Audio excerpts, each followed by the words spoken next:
चरणों में मेरा कोटि कोटि प्रणाम।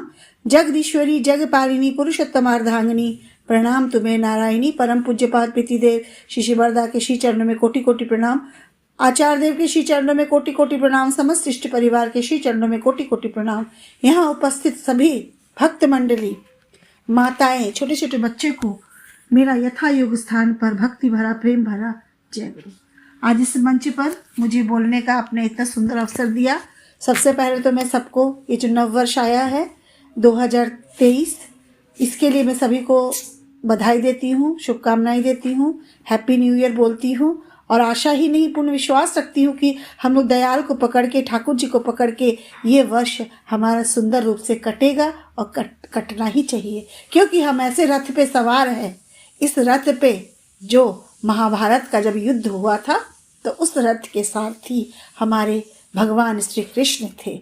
जो जो उस रथ पे सवार था वो सभी लोग बच गए। तो हम लोग भी ठाकुर जी के साथ जुड़ के, पुरुषोत्तम के साथ जुड़ के ऐसे रथ पे सवार हैं जहां हम लोगों का जीवन सुंदर, उन्नत निश्चित तौर पर होगा। ये दृढ़ विश्वास के साथ मैं कह रही हूँ। और आप सभी लोग भी इस विश्वास को अपने अंतरात्मा में बसा लें कि ठाकुर जी के पुरुषोत्तम के रथ पर हम लोग सवार है, हमारा कोई बाल बांका नहीं कर सकता है। ठाकुर जी के जो हुजूर जी महाराज, जो माता मनमोहिनी के जो गुरु थे, वो कहते थे, सारा जग गुरु प्रसन्न, सारा जग रूठा, उसका कोई रोम न टूटा। कितनी बड़ी बात कही कि गुरु प्रसन्न, सारा जग रूठा, उसका कोई रोम नहीं टूटा।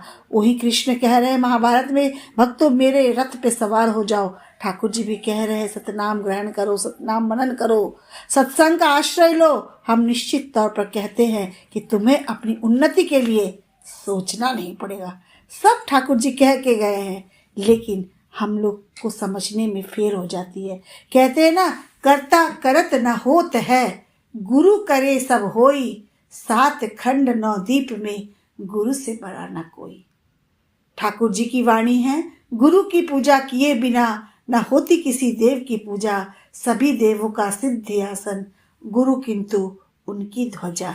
ये वाणी बोल तो रही हूँ मैं, सुन भी रहे हैं आप लोग, लेकिन इस वाणी को जब तक सार्थक नहीं कर सकते हैं, जब तक इसको हम लोग अपने अंतरात्मा में, अपने मन में बैठा न ले। एक बार प्रफुल्लदा कह रहे थे ठाकुर जी से, ठाकुर जी पता नहीं, मैं आपके तो कर कमलों के पास बैठा रहता हूँ, चरण कमलों के पास, पता नहीं मैं आगे अगले जन्म में मैं आपके साथ हो पाऊंगा कि नहीं, आपकी दया पाऊंगा कि नहीं। ठाकुर जी कह रहे थे, ठाकुर जी ने उनको जवाब दिया, प्रफुल्ल कलकत्ता का गंगा देखे हो ना? दादा ने कहा, हाँ बिल्कुल देखा हूँ। उन्होंने कहा, उस गंगा में क्या क्या देखते हो? उस गंगा में, प्रफुल्लदा कहे, उस गंगा में हम अच्छी चीज भी देखते हैं, सड़ी हुई चीजें भी देखते हैं, फूल माला लाश न जाने कितनी चीजें सड़ी गली उसमें बहती है। और वो सारे बह के गंगा का पानी सारे गंदगी को लेके कहाँ समाहित हो जाता है? महासमुद्र में।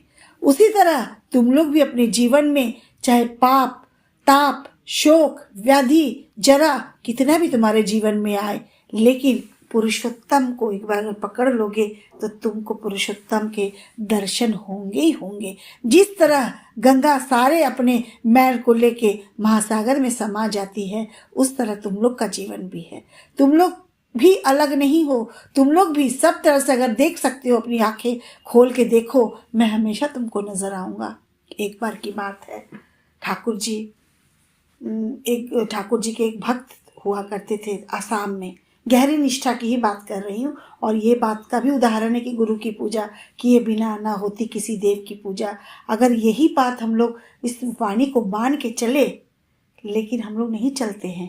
हम लोग गुरु को पकड़े बिना ही चाहते हैं कि हम लोग ब्रह्मा विष्णु के पास पहुंच जाए, जबकि सुबह ही सुबह जब हम लोग अपना विनती प्रार्थना कहते हैं, उसमें ये बात कहते हैं, गुरु ब्रह्मा गुरु विष्णु गुरुदेव महेश्वर, गुरुदेव गुरुरेव परम ब्रह्मा तस्मै श्री गुरुवे नमः। जब ये बात कहते हैं तो क्यों गुरु को हम ब्रह्मा नहीं मानते हैं? क्यों गुरु को विष्णु नहीं मानते हैं? क्यों गुरु को हम महेश नहीं मानते हैं? यानी हमारा विश्वास में प्रगाढ़ता नहीं है, हमारे विश्वास में गाढ़त्व नहीं है, हम विश्वास खो बैठते हैं और अपना इस खोए विश्वास से जब हम कुछ काम करने जाते हैं तो हम असफलता प्राप्त करते हैं। सबके मन की बात है, ये मैं भी यही करती हूँ कि कहीं ना कहीं, कभी ना कभी, थोड़ा ना थोड़ा शंका। कोई भी आदमी जब तक पूरा एकदम से 100% भक्त बनने के लिए 100% सरेंडर करना पड़ेगा। जब तक सरेंडर नहीं करेंगे, अभी माँ कह रही थी कि जब द्रौपदी ने दोनों हाथ उठा के सरेंडर किया तब भगवान आए। भगवान तभी आते हैं। कौन कहता है भगवान आते नहीं? कौन कहता है? मीरा की तरह तुम बुला के तो देखो, तुम शबरी की तरह जूठे बेर खिला के तो देखो, तुम सुला के तो देखो, भगवान जरूर आएंगे। एक बार की बात है, मैं प्रफुल्ल दादा की बात ही कह रही थी। आसाम के एक दादा थे। एक आसाम के दादा में, देखो आसाम वालों में बहुत ज़्यादा भक्ति होती है।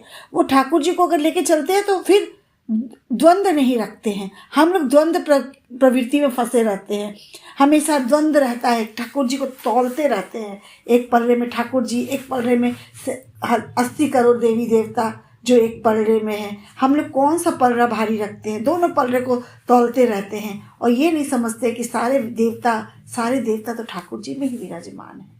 यही तौलते तौलते हमारा जीवन बीत जाता है। इसलिए ठाकुर जी कहते हैं, समय गंवाया पथ खोजन को, समय गंवाया पथ खोजन को, अनुष्ठान का आडंबर, अनुष्ठान ही पाया हमने, पथ गया चूल्हे भार। यानी जिस पथ पे हम निकले भगवान को खोजने, हम तराजू में तौलने लगे और हमारा समय बीत गया, वृद्धावस्था आ गई। अब हम कोई काम के नहीं रह गए। न अब हम तीरथ कर सकते हैं, न भजन गा सकते हैं, न सुन सकते हैं, क्योंकि कहते हैं ना, सत्संग करो स्वस्थ जवानी में, बुढ़ापा किसने देखा है। एक भजन यहाँ गाया जाता है, उस भजन के बोल मैं कह रही हूँ। सत्संग करो स्वस्थ जवानी में, बुढ़ापा किसने देखा है। पैर से लंगड़े हो जाओगे, देवघर तुम जा नहीं पाओगे। कान से बहरे हो जाओगे, ये सत्संग तुम सुन नहीं पाओगे। और मुख से गूंगे हो जाओगे, भजन तुम गा नहीं पाओगे। हाथ से लूले हो जाओगे, दान तुम कर नहीं पाओगे। तो भजन कब करना है? सत्संग कब करना है? सत्संग हमको स्वस्थ जवानी में करना है, जब हमारा शरीर स्वस्थ, मन सुंदर और हमारा तन खूबसूरत, तभी सत्संग करना है। क्योंकि थोड़ा सा भी अगर हमारी अवस्था 50 पार हो जाती है, आमूम देखा जाता है, देखा क्या जाता है, मैं भी महसूस करती हूँ कि कहीं 4थे मंजिले पे सत्संग है, 5वीं मंजिले पे सत्संग है, चढ़ना मुश्किल हो जाता है, गाना मुश्किल हो जाता है क्योंकि सांस फूलने लगती है, सुनना मुश्किल हो जाता है। तो ठाकुर जी कहते हैं ना, और सब लोग हम लोग जानते हैं कि सत्संग का कोई उम्र नहीं होता, लेकिन हम लोग उम्र की जाल में, भंवर जाल में फंसे रहते हैं। किसी को जाजन करने जाइए, कहेंगे कि अभी तो हमारी उम्र ही नहीं हुई है, अभी तो 60 साल आने तो दीजिए। अरे 60 साल आने के लिए तो हमको सत्संग करना है। क्या 60 साल सब लोग देख पाते हैं? नहीं देख पाते हैं। ये आप भी सोचिए, एक प्रश्न है, एक सबके मन में इसका उत्तर ढूंढिए कि कोई हम लोग जो 60-70 साल में आजकल इतना जो मृत्यु दर जो बढ़ता जा रहा है, क्या हम लोग उतने तक पहुंच पाएंगे? उतने तक पहुंचने के लिए ही हमको ठाकुर जी का आश्रय ग्रहण करना पड़ेगा, सत्संग का आश्रय ग्रहण करना पड़ेगा, सतनाम बोलना पड़ेगा, सतनाम मनन करना पड़ेगा। तो ऐसे ही आसाम के एक भक्त थे, उनको इतनी भक्ति में प्रगाढ़ता थी, उनको अगाध विश्वास था। एक बार वहाँ पे जानते हैं कि उग्रवादी बहुत ज़्यादा है, तो दादा को किसी ने फ़ोन किया कि आज रात को 5 लाख रुपए रख के सोना, और ये 5 लाख अगर नहीं मिलेगा तो गोलियों से उड़ा दिए जाओगे। दादा को चूंकि ठाकुर जी पर अगाध विश्वास था, तो दादा बोले ठीक है, जो होगा देखा जाएगा। वो 5 लाख की व्यवस्था करके, देखिए हम लोग अपना दुख दर्द किसी और से बांटते हैं। वो दादा को बोले ना, मैं ठाकुर जी के पास बैठा रहूँगा, सारी रात बैठा रहूँगा और पैसा रख के बैठा रहूँगा। पैसा रख के बैठे रहे और सारी रात बीत गई नाम करते करते। वो नाम में लीन थे, ठाकुर जी का नाम कर रहे थे। नाम का प्रभाव देखिए, जो हम सही मन में अगर नाम करेंगे तो हमारा मन शुद्ध होगा, तो हम का किसी में भी भगवान, किसी में भी ठाकुर जी दिखाई देंगे। आप में, हम में, ना जाने कितने लोगों में ठाकुर जी दिखाई देंगे, क्योंकि हमारी आँखों को हमको शुद्ध करना है। हमारा जो चश्मा है, हमारा जो वो गंदा हो चुका है, उसकी थोड़ी सफाई करनी पड़ेगी, तो हमको बहुत सुंदर दुनिया दिखाई देगी। तो दादा बैठे बैठे, सुबह रात बीत गया और कोई भी नहीं आया। लेकिन सुबह दादा सोचे कि चलो रात बीत गई, कोई नहीं आया। दादा उठे तब तक 5 लोग आ गए। 5 लोग आ गए। दादा बोले, कुछ नहीं बोले, बोले ये 5 लाख रुपया तुम्हारा रखा है, तुम लोग को तो रात को आने की बात थी, और तो मैं तो रुपया लेके यहीं बैठा था, और मैं अपने गुरु जी का ध्यान कर रहा था। ठाकुर जी का फोटो दिखा के बोले कि ये मेरे गुरु जी है, मैं इनका ध्यान कर रहा था, और यही 5 लाख रुपया आपका रखा था। तब वो आदमी, 5 आदमी हतप्रद हो गए। बोले यही आपके गुरु जी है? ठाकुर वो बोले, दादा हाँ यही हमारे गुरु जी है। बोले हम तो रात ही में आपको मारने के लिए आए थे, रात ही में 5 लाख रुपए लेने आए थे, लेकिन ये आदमी गेट पे ही खड़ा था और लगातार घूम रहा था, और जब जब हम इनसे बात करने जाते थे तो इनकी लंबाई इतनी ज़्यादा बढ़ जाती थी, इतने लंबे हो जाते थे कि हम लोग डर गए। हम लोग सोचे पता नहीं कोई भूत है, प्रेत है। कोशिश तो बहुत किए रात को आने के लिए, और रात को हम लोग आपको मारना भी चाहते थे। अगर पैसा मिल जाता तो नहीं मारते, अगर पैसा नहीं मिलता तो हम लोग मारते भी, लेकिन यही आपके गुरुजी थे, और यही रात को बार बार हम लोगों को आने नहीं दे रहे थे। और जब हम लोग आने की ज़बरदस्ती कोशिश कर रहे थे तो इनका हाइट न जाने कितना बढ़ जा रहा था। हम लोग डर के मारे भाग गए। सुबह हुई तो हम लोग आए, लेकिन तो दादा बोले तो आ ही गए हैं तो ये 5 लाख रुपये आप लोग ले लीजिए। वो बोले ना, अब तो हम लोग पैसा नहीं लेंगे, एक पैसा भी नहीं लेंगे।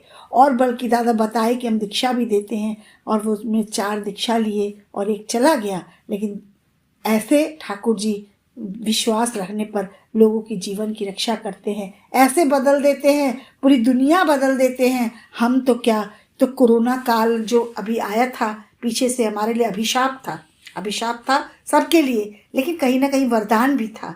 अभिशाप तो था कि कहीं अपनों को छीन लिया, लेकिन वरदान ये था कि हमसे लोगों को जोड़ दिया। एक लोक पे पूरे भारत विश्व के सत्संगी वृंद एक मंच पे मंचासीन हो गए, और सभी लोग एक दूसरे को जानने लगे, समझने लगे। सभी लोग, हम लोग एक दूसरे की पहचान बढ़ी। हम लोग जाने कि ये दादा वहाँ के हैं, ये दादा वहाँ के हैं, ये माँ वहाँ की है, और ना जाने अनगिनत कितनी कहानियाँ ठाकुर जी के बारे में हम लोग जान पाए, समझ पाए। और जो बुक किताब ठाकुर जी की जो पुस्तक, अभी तक पुस्तक बनी हुई थी, बहुत सारी किताबें कोरोना काल से पहले हम लोग कहाँ छूते थे। हम लोग नारी रीति सत्यानुसरण ग्रंथ का पाठ करके फिर सत्संग की एक जो सीमा थी, उस सीमा के अंदर हम लोग सत्संग खत्म कर देते थे।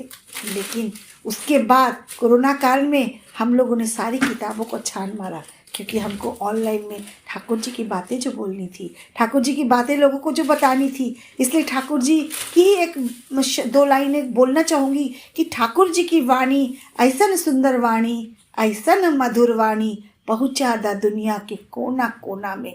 तो अब ये डिजिटल प्लेटफॉर्म के माध्यम से, ये ऑनलाइन सत्संग के माध्यम से ठाकुर जी की बातें कोना कोना में पहुंच रही है, कोने कोने तक हम लोग पहुंच पा रहे हैं। और जो नारी नीति और सत्यानुसरण जो पुस्तक बनी हुई थी हमारे लिए, ठाकुर जी ने कहा है ना सत्यानुसरण में, पुस्तक बनकर पुस्तक मत बन जाओ, उसके एसेंस संसार को समझने की कोशिश करो, मत जागत करने की कोशिश करो, तो हम लोग उसके स्वाद को, उसके एसेंस को, उसके सार को थोड़ा थोड़ा समझने लगे, थोड़ा थोड़ा नारी नीति को समझने लगे।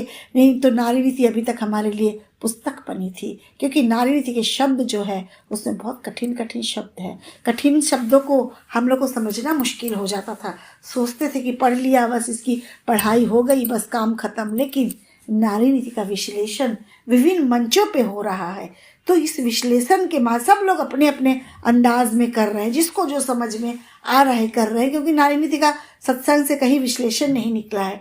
लेकिन इन विश्लेषण के माध्यम से हम लोग बहुत कुछ समझ गए, बहुत कुछ जान गए सेवा शुश्रूषा में क्या अंतर है, जान गए 8 वैशिष्ट क्या होता है, 8 वैशिष्ट कैसे हम उत्पन्न कर सकते हैं। 8 वैशिष्ट आप में नहीं है क्या?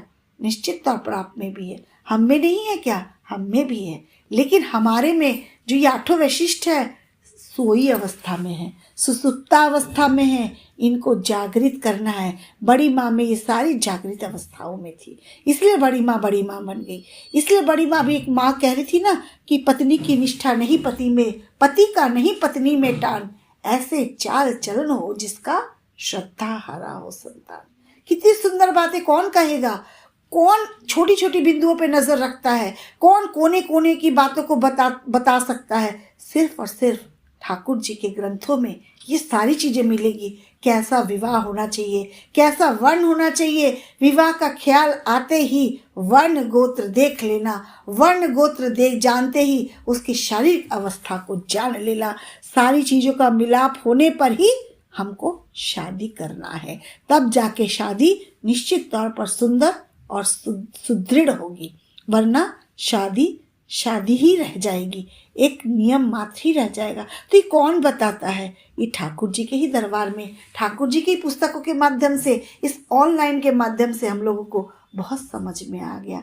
ठाकुर जी ने सधर्मणित्व की बात कही है। सधर्मणित्व आप लोगों ने नारी नीति का एक अध्याय है, कई अध्याय तो हम लोग से छूट ही जाते थे, लेकिन चूंकि एक एक अध्याय का विश्लेषण होता था तो उतने अध्याय तक भी हम लोग पहुंचे। स्वस्ति तो लास्ट अध्याय है, उसमें तक तो बहुत कम हम लोग पहुंच पाते थे जब ऑफलाइन सत्संग होता था, लेकिन ऑनलाइन में हम लोग सारे अध्याय को बिल्कुल से समझ गए कि सधर्मणित्व क्या होता है, कैसे हम एक अच्छी पत्नी बन सकते हैं, कैसे अपने पति को आगे बढ़ा सकते हैं। ये कहने की बात है, लेकिन करने के समय शायद हम सोचते हैं अरे ठाकुर जी कह रहे हैं, उनका कहना काम है, मेरा करना काम है, हमसे होगा तो होगा, नहीं होगा तो नहीं होगा। लेकिन ऐसी बात नहीं है, इसको अब करना पड़ेगा। मैंने अपने जीवन में देखा कैसे एक धर्म पत्नी कैसे अपने पति का जो पुरुषोत्तम के रास्ते पे चल रहा है, जो ठाकुर जी को पकड़ के चल रहा है, कैसे उस पत्नी सहायक हो सकती है। मैं अपनी माँ की बात ही कहना चाहूँगी। मेरी माँ, हम लोग पहले दुर्गापुर वेस्ट बंगाल में रहते थे, जहाँ मेरे पिताजी अंग्रेजी के वो अध्यापक थे, लेक्चरर थे।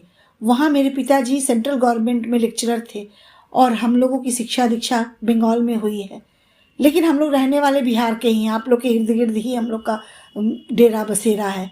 लेकिन जब पापा मेरे ठाकुर जी के दीक्षा लिए और ऋतिक बने, मैं एक ऋतिक की बेटी हूँ, मेरा ये गर्व का विषय है। मैं एक ऋतिक की बेटी हूँ, ऋतिक की बहन हूँ और ऋतिक की पत्नी हूँ। ये मेरा मतलब ये मेरे लिए मेरे गर्व की बात है कि मैंने एक ऋतिक के घर में मैं जन्म ली हूँ। मैंने अपने पिताजी को देखा, जब मेरे पिताजी को बड़दा, जो हमारे पितृदेव जिनको कहते थे, प्रधानाचार्य देव, बड़दा ने कहा था मेरे पिताजी को कि तुम देवघर दुर्गापुर मंदिर के सेक्रेटरी, उस समय बड़दा सिलेक्ट करते थे कि कहाँ का मंदिर का कौन सेक्रेटरी होगा। मेरे पिताजी को सेक्रेटरी बनाया गया था और थोड़ी दिन बाद नौकरी करते करते हम लोग जो भाई बहन थे सारे, मेरे दोनों भैया आप लोग जानते ही होंगे, डॉक्टर हैं दोनों, और हम दीदी और मैं और मेरी दीदी, मैं बहुत छोटी हूँ। तो दो भैया मेरे मेडिकल स्टूडेंट थे, दीदी की शादी हो चुकी थी और मैं पढ़ी रही थी 9th 10th में।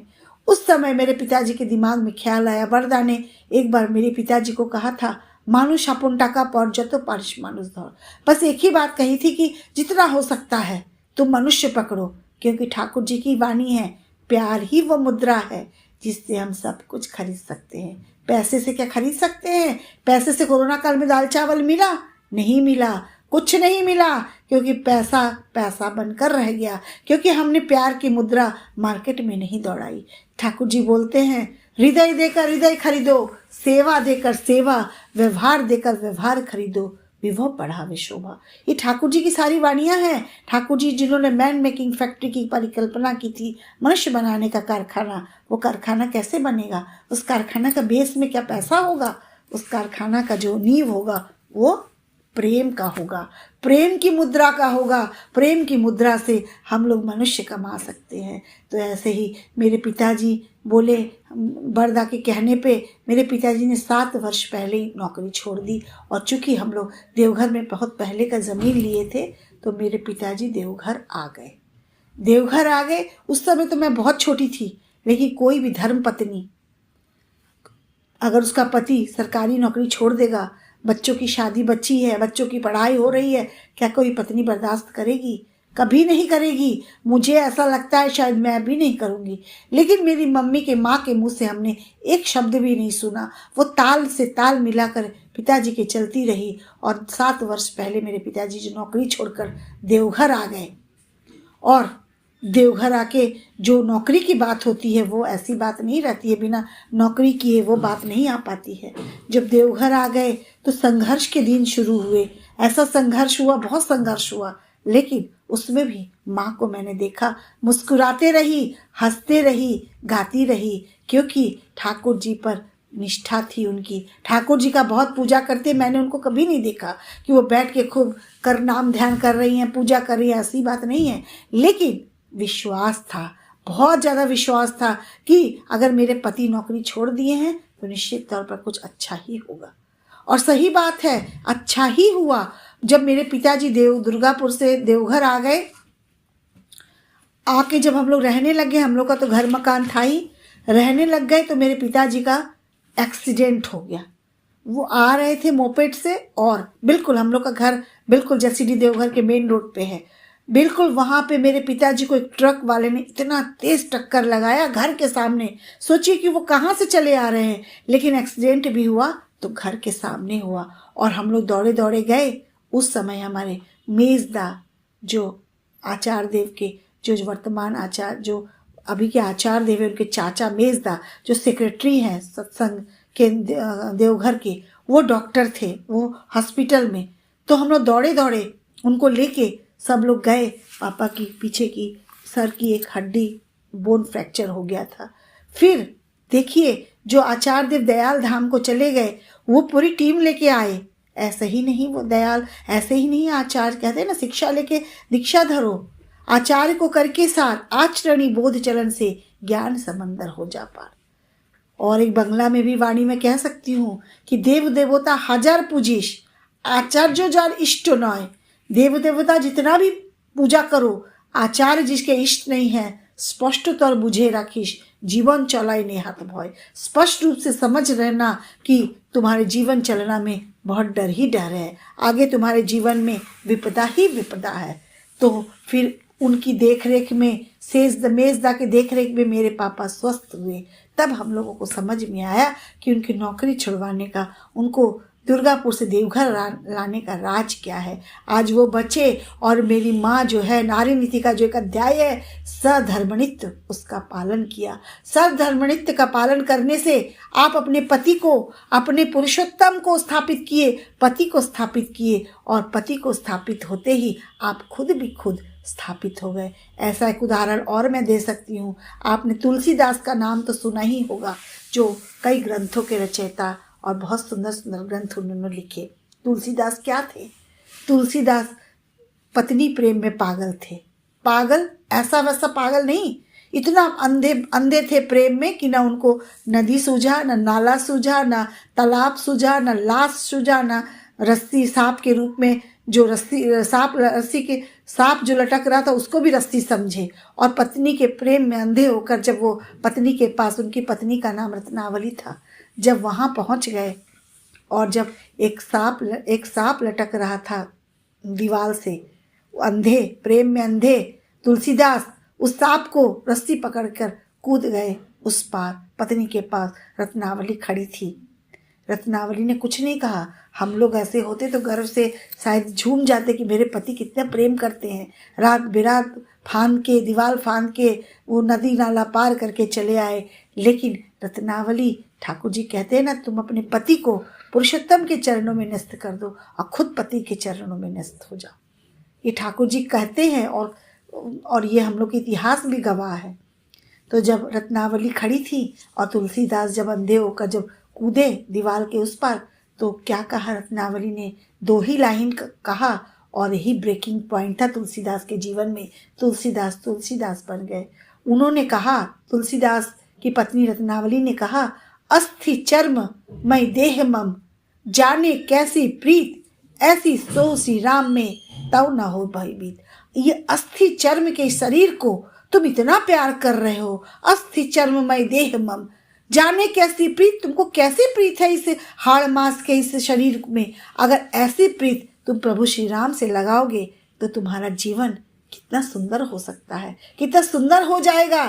तुलसीदास के जीवन का यही तो ब्रेकिंग पॉइंट था। उनकी पत्नी ने उनकी आंखें खोल दी, उनके चारों दिशाएं खुल गई और तुलसीदास हो गए और न जाने कितने सारे ग्रंथों की रचना कर दी। और तुलसीदास की पत्नी ने अपने पति को देश, समाज, राष्ट्र, विश्व में स्थापित कर दिया और खुद भी स्थापित हो गई जब और उन्होंने रामचरितमानस जैसे ग्रंथ की रचना कर डाली। एक पत्नी कितना बदल देती है, ये मैं नहीं कह रही हूँ, ये नारी नीति का अध्याय है। इस सारे अध्याय को जब आप देखेंगे, समझेंगे तो समझ में आएगा। उसी तरह एक अध्याय में सेवा शुश्रूषा, मैं हर मंच पे कहना यही बात कहती हूँ क्योंकि मैं भी इसमें कंफ्यूज्ड रहती थी कि सेवा और शुश्रूषा ये दोनों शब्द क्या हैं, एक ही है क्या? एक जगह लिखा है तुम्हारी सेवा शुश्रूषा मात्र ही नहीं रह जाए और एक जगह लिखा है आठों वैशिष्ट में सेवा शुश्रूषा, दोनों अलग अलग लिखे हैं। ऐसा आप भी सोचिए, आप भी समझ में, आपको भी लगता होगा सेवा का मतलब शुश्रूषा, शुश्रूषा का मतलब सेवा। पर जब मैं देवघर गई और मैं देवघर में छानबीन की और मुझे प्रीतम दास से ये जानने को मिला कि सेवा और शुश्रूषा, मैं पूछी कि दोनों एक ही शब्द है, तब उन्होंने कहा नहीं, इन दोनों शब्दों में जमीन आसमान का अंतर है। सेवा जो है हमेशा चलने वाली प्रक्रिया है, कभी नहीं बनोगी, नॉन स्टॉप। इसलिए ठाकुर जी कहते हैं व्यथा की कथा कहे अगर कोई, आग्रह पूर्वक सुनना, हो सके तो मुक्त कर देना सार्थक सेवा देकर। सेवा का मतलब है हमेशा अनवरत लगे रहो, कभी स्टॉप नहीं हो। और शुश्रूषा ये अल्पकालीन प्रक्रिया है, जैसे कोई बीमार है, हॉस्पिटल में एडमिट है, उसको 4 दिन हम शुश्रूषा कर लिए। किसी को घाव हो गया, किसी को बीमारी हो गया, किसी को अल्पकालीन जो बीमारियां होती है उसमें अगर हम उसकी मदद करते हैं तो वो शुश्रूषा कहलाती है। और जब हमेशा ही किसी को देखते हैं, हमेशा ही हमारा जो शरीर है, हमारा जो दिमाग है सेवा मदद करने के लिए तत्पर रहता है तो वो सेवा है। तो सेवा शुश्रूषा दोनों अलग अलग चीज़ें हैं, दोनों की हमें जीवन में आवश्यकता है। लेकिन सेवा यहाँ पे ऐसा लग रहा है कि सेवा का जो पलड़ा है ज़्यादा भारी है, सेवा जो है ये ज़्यादा मजबूत है। शुश्रूषा जो अल्पकालीन है, अल्पकाल में ही करके हम छोड़ देते हैं। ऐसे ही हमारी बड़ी माँ जो थी अपने जीवन में इतने संघर्ष, बड़ी माँ का जीवन ऐसा नहीं है कि वो बड़ी माँ थी तो उनका गुलाबों कि पूरा सेज जो है गुलाबों की फूलों से भरा था, ऐसा नहीं है। उनके जीवन में कांटे भी थे, लेकिन बड़ी माँ ने उन कांटों को बहुत खूबसूरती से निकाला। हम लोगों को कांटे चुभ जाते हैं, लेकिन बड़ी माँ उन्हीं कांटों में चल के अपने को चुभने से बचाती रही और चलती रही। बड़ी माँ का भी जीवन हम जैसे ही लोगों की तरह आम ही जीवन है। उनकी सास, उनके ससुर, उनके घर में ससुराल में भी ऐसा ही माहौल था जैसा कि अभी हम लोग के ससुराल में रहता है। और हम लोग ऐसा बेटियों की शिक्षा देते हैं, ऐसा शिक्षा देते हैं कि हमारी बेटियां वहाँ एडजस्ट ही नहीं कर पाती है। क्योंकि एक तो हम बहुत उम्र में शादी करते हैं, जब तक बच्चे जो है नाजुक रहते हैं तो उनको जितना भी मोड़ सकती हैं मुड़ेंगे, लेकिन जैसे ही परिपक्व हो जाएंगे वो अगर डंठी जो है अगर कड़ा हो जाएगा तो उसको आप झुका नहीं सकती हैं, झुकाएंगी तो वो टूटने की कगार पे पहुंच जाएगा। इसलिए हम लोग को ठाकुर जी जैसा बोले हैं वैसा विवाह की पद्धति अपनाना पड़ेगा। हम लोग के जीवन में जैसे ठाकुर जी के, बड़ी माँ के जीवन में कांटे काटे थे, हम लोग के जीवन में भी है। हम लोग भी इन कांटों से बच सकते हैं बड़ी माँ के बताए रास्ते पे चल के, मृदुभाषी होके। और बहुत कम बड़ी माँ कहती, ठाकुर जी सब बातें उनको देख के लिखे हैं। इतना मधुर बोलती थी, इसलिए ठाकुर जी ने उनको ही देख के लिखा था, बातें करना गुड़ के जैसा, रहे देह लिपटाए, बड़ी होने पर भी मीठी बातें उल्टी दिशा में धाए। अगर इन छोटी छोटी बातों को अपने जीवन में हम चरितार्थ करेंगे, ज़्यादा बड़ी बातों को नहीं, छोटी छोटी बातों को कम बोलना, मृदुभाषी होना, तो निश्चित तौर पर हमारा जीवन जो है सो है, हम अपने बच्चियों का जीवन सुंदर बना सकते हैं। जो आजकल की बच्चियों में ये गुण प्राय लुप्त होते जा रहे हैं। तो हमको कहते हैं ना, मौखिक ज्ञान नहीं व्यवहार, ऐसी शिक्षा को धिक्कार। तो मौखिक ज्ञान की जहाँ तक सवाल है, लड़का लड़की की शिक्षा एक तरह होनी चाहिए, लेकिन व्यवहारिक शिक्षा का अलग अलग क्षेत्र होना चाहिए, क्योंकि लड़कियों की शारीरिक बनावट, लड़कों की शारीरिक बनावट अलग अलग होती है। मेरा समय सीमा अब समाप्त हो रहा है। मैं और यही कहूँगी कि हम लोग अगर एक जो माँ है, अगर अपने घर को सुंदर बनाना चाहती हैं तो इंग्लिश की एक कहावत है, चैरिटी बिगिंस एट होम। अच्छे काम की शुरुआत घर से ही होती है। तुम घर में अपना पहले घर सुदृढ़ करें, अपना जीवन सुंदर करें, अपना अनुशासित रहे, तो निश्चित तौर पर हमारा घर भी बच सकता है और हम अपने घर को बचा सकते हैं। अपने घर को बचा लेंगे तो देखा देखी परिवेश बचेगा, वातावरण सुंदर होगा, वातावरण सुंदर होगा, समाज सुंदर होगा, समाज सुंदर होगा तो देश सुंदर होगा। सभी की मंगल प्रार्थना करते हुए सभी को मेरा बहुत बहुत जय गुरु। जय गुरु माँ। जय गुरु ममता माँ।